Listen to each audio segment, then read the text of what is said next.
Joining me now is Four Arrows. He is also known as Professor Don Trent Jacobson. You have an interesting background. You're both Irish and you are Native American. Irish, Cherokee, and I'm a maiden relative of the Oglala Lakota. I see. So now your role is what? How are you going about working with the Spirit of Humanity Forum? Well, now I am a professor of educational leadership for change at Fielding Graduate University, which is a doctoral program with students all over the world, distributed learning model. So it's not a brick and mortar school. So I'm able to live in old Mexico and refresh myself from the activism so I don't burn out with surfing and on the beach. Why are forums like this important? The Spirit of Humanity Forum is important for a number of reasons. One is what's happening to me. Every person that even you, by the way, every person I've talked with, there's a mutual learning that happens almost immediately. There's a sense of love and camaraderie and mutual support. And I was in a workshop yesterday and I was saying, I can be on a bus with people and want to be loving and look at everyone and engage the feeling of being together. And maybe there's a 10% that you could do that with. Even going to an academic conference where you are single-minded on history or whatever the topic is that you're specializing in with everyone else, still a small percentage that you can really make. And yet here, I've talked to maybe, 80 people in the last few days. And the love and the energy. So the first part of it is, it's a chance for us all to realize that we're not alone in this work. The second thing is we walk away with not only that feeling, which can inspire us to continue our more difficult work in the world where things are not this rosy, is that there are ideas that are coming from these great activists and speakers where you go, wow, I could use that. And so then your bag of tools becomes bigger.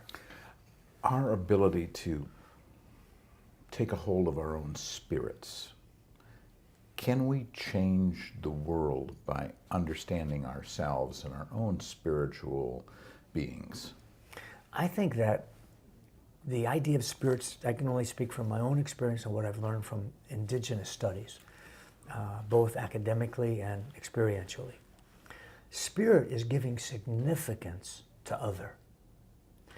And other is not cut off at the human world. So I believe that it's not so much about changing the world as it is remembering the world. And when we can remember the world, we remember that if right now a little cockroach walked across the floor, if we have the sensibility that, maybe I don't want to touch it because they got a dirty on its germs or whatever, but wow, there's a fellow creature. And instead of immediately, stepping on it, you go to the trouble and maybe get a piece of paper and lift it up and you go, well, I'm going to study. I've seen you before and I want to study what you're all about. What can I learn from you? Because we believe that spirit is about the teachings of nature. And so I believe that the world right now, every life system is at a tipping point, if not past that. As long as we have a worldview in which we call that a natural resource, that's not spiritual. That's economic.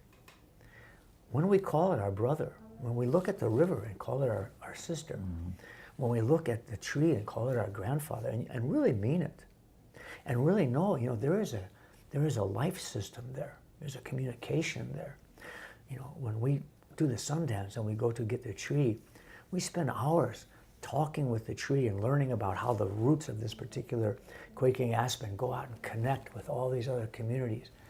And when we cut it down to put it into the Sundance arena, as it dies, we are dying because we were fasting during the ceremony, you have a love for it that all these men, are crying because they just killed their mother, right? And so I think that remembering that we are, for 99% of human history, we are part of nature. We're not superior to it. That's where we can do what you're leading towards when we say change the world. How do we get back to a more spiritual connection with nature? Most people now live in cities, concrete, steel, trains, buses, airplanes, telecommunications. We're very far removed from it. In fact, my 25-year-old son said, I've got to take a vacation. I've got to get out of New York. I have to go out into the country. I remember camp. That's right. I remember camp. And you had mentioned that word, I remember. That's right. That's a beautiful example. I remember bringing children from New York City, from the east side, into a wilderness area. And one of the children looked up and said, "What's that?" They had not seen stars before. Mm-hmm. But most of the time, no matter what city you're in, you can see a star. So there's nature. There's nature in each of us. There's nature in the plants and in the gardens. If you can nurture a garden, make one on the rooftop.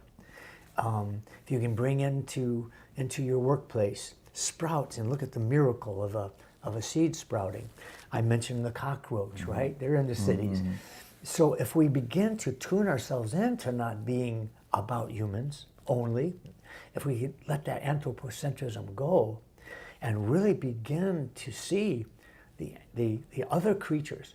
And David Abram, in his book Spell of the Sensuous, who's doing his first Sundance this year, he says we shouldn't just be saying other than human, and sometimes we should be saying more than human with the animal world. So sure, we're not, many of us are alienated from nature. The last child in the woods is becoming a reality. So, but we can't expect people to be able to afford to go out and do in the wilderness. So I think there's a lot of ways to do it, In your view, how do we reconnect people, all people? Someone mentioned to me the other day, he said, 1 millimeter beneath our skin, we are all the same.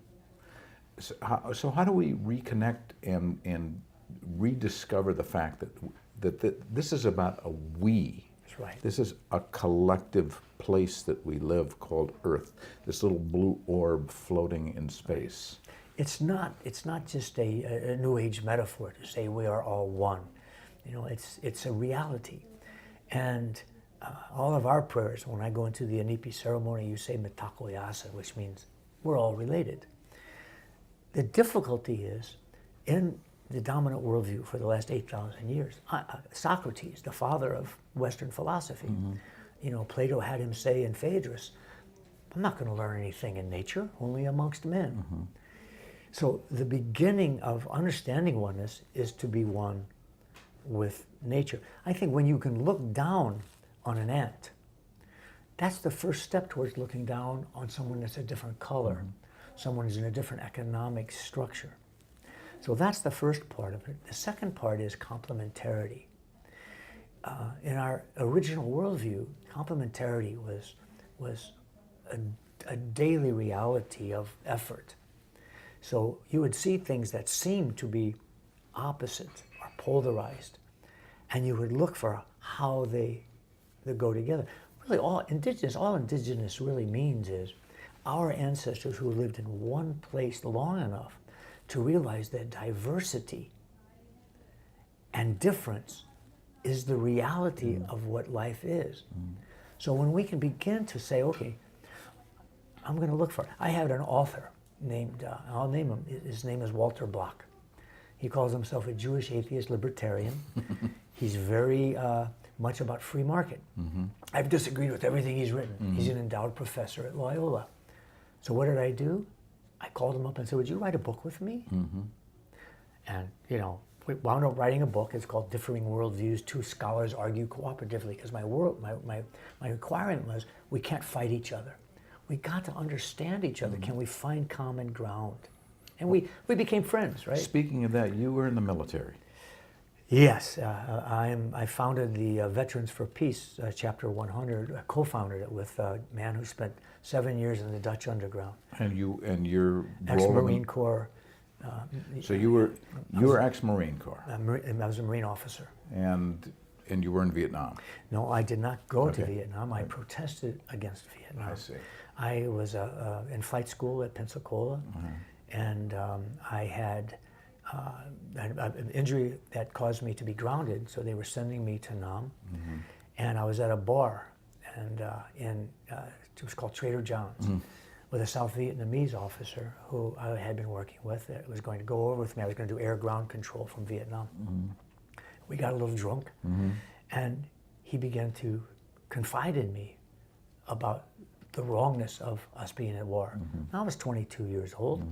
I didn't pay much attention to all the protests, and I got off the bar stool in the old stupid Marine way, was going to punch him.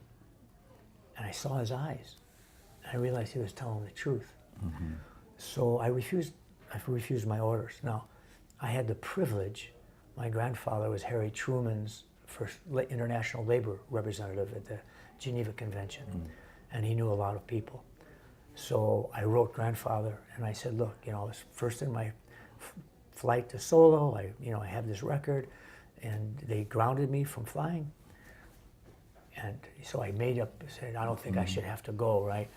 I didn't have the same courage as some of the people that just absolutely refused and went to Canada. So I played the game, but it was a touch and go situation. No, I remember it quite well myself. And that's what now when as a veteran for peace, when people come up to me and they say, well, you're not following what the contract you signed when you were in, defend your country. And I say, well, tell me that Iraq invaded us. So let's get back to that for a moment. So you joined the Marines. Yeah. But then you realized at some point that the militarization, the fighting, the war was not a right. It was not right. It was wrong. Like Muhammad Ali was my big hero.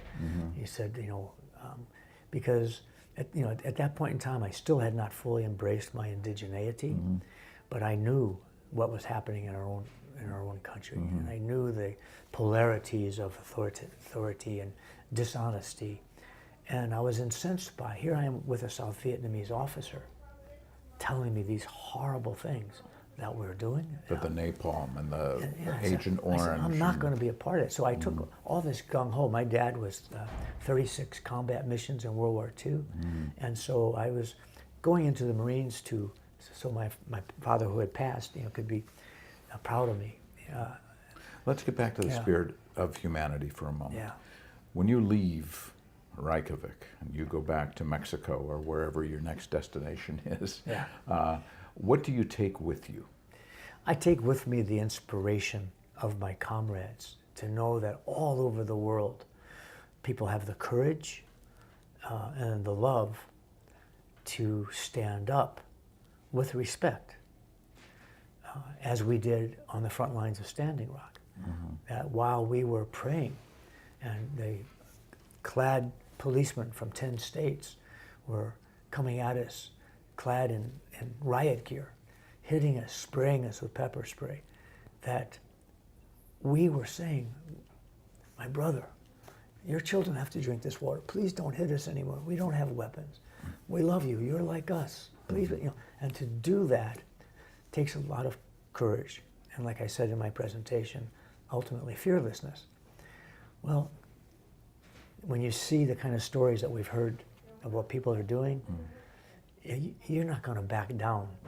And so I'm going to take more fearlessness with me, more inspiration with me, and know that I'm not alone. Okay. Yeah. Excellent. Thank you. Thank you so much.